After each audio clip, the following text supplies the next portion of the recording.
जब ये बात फैली चारों तरफ कि कृष्ण ने मणि की चोरी कर ली है, मणि की चोरी कर ली है,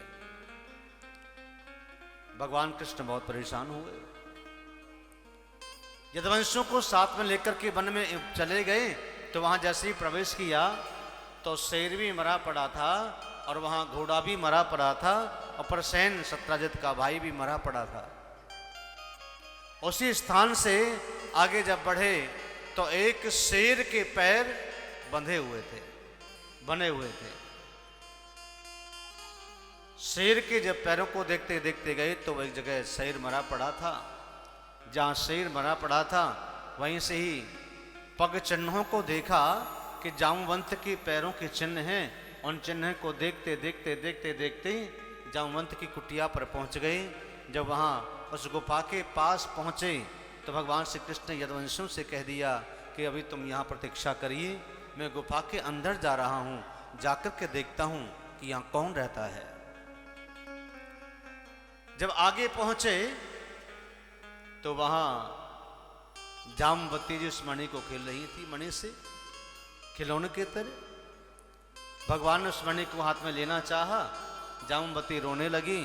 अंदर से जामवंती जी आए और ललकार दिया कि कौन हो, मेरी बिना आज्ञा के तुम मेरी गुफा में, मेरी कुटिया में अंदर आए हो, अब तुमको बिना युद्ध के नहीं जाने दूंगा,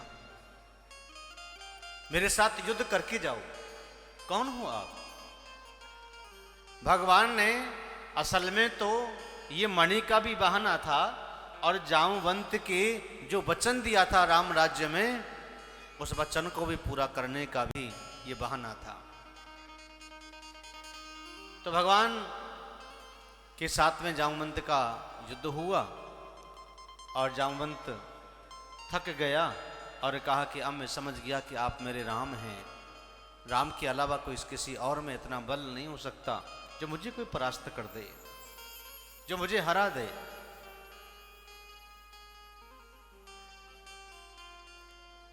जब भगवान श्री कृष्ण ने राम रूप में जामवंत को दर्शन दिया और ये समझाया और ये याद दिलाया कि आप उस समय याद करिए जिस समय हम रावण को मार कर के आ रहे थे और सीता जी को लेकर के आ रहे थे, जब मैं सभी वानरों को वस्त्र अलंकार बांट रहा था तो मैंने तुमसे भी पूछा कि आपको कुछ चाहिए, तो आपने कहा प्रभु मुझे तो कुछ नहीं चाहिए, अगर आप देना ही चाहते हो तो मेरी बाहों में खुजली हो रही है, क्योंकि रावण के भी परिकर में, रावण के भी राज्य में मेरे समान कोई योद्धा मुझे मिला नहीं।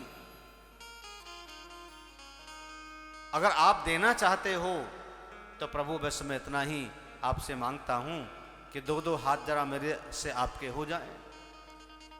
तो भगवान श्री राम उस समय मुस्कुराए कि जामवंत, सेवक का और स्वामी का योगदान उचित नहीं होता, यह अनुचित है। ठीक है, कृष्ण अवतार में आपकी इस लीला को, इस वचन को पूरा करने के लिए मैं आऊंगा, तब तक प्रतीक्षा करिए। आज भगवान ने उसी वचन को पूरा करने के लिए यह लीला की और जामवंत का वो वचन पूरा करके मणि को जब लाने लगे तो जामवंत ने कहा प्रभु मणि तो आप लेके जाइए, लेकिन मेरे साथ में मेरी पुत्री भी है, इसको भी आप ले जाइए और पुत्री के साथ विवाह करिए। अब मैं रहना नहीं चाहता, मैं तो इसलिए प्रतीक्षा कर रहा था कब मेरे राम आएंगे, कब मेरे राघव आएंगे और कब मेरी इस कामना की पूर्ति होगी और कब मेरा विश्राम होगा। तो प्रभु आज मेरी कामना पूरी हो गई है, मेरी पुत्री को आप लेकर के जाइए। तो जामवती को भी ले आए और मणि को भी ले आए।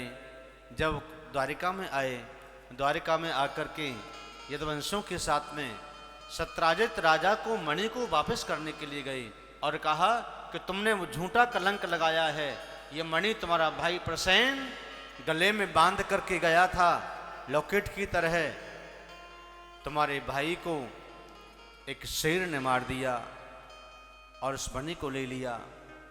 शेर को जामवंत ने मार दिया और मणि को जामवंत ने ले लिया। जामवती पर ये मणि मिली है, आप ये लीजिए। सत्यराजित राजा ने कहा, प्रभु मैं क्षमा चाहता हूँ, मेरे से अपराध बन गया क्यों मैं समझ नहीं पाया, मैंने आपको झूठा कलंक लगाया। भगवान ने कहा, तुम्हारी गलती नहीं है, क्योंकि मैंने झूठा वो कलंक चतुर्थी का दर्शन कर लिया, इसलिए मुझे झूठा कलंक लगा। इसलिए ध्यान रहे, भादों की शुक्ल पक्ष की चतुर्थी का दर्शन नहीं होना चाहिए, जिसे कलंक चतुर्थी कहते हैं, नहीं तो झूठा कलंक लग जाता है। और उसका प्रायश्चित इस कथा को सुनने से ही होता है। भगवान की कथा सुनोगे तो इसका प्रायश्चित होगा, उसका दोष का निवारण होगा। जामवती के साथ में भगवान ने सा आनंद विवाह किया।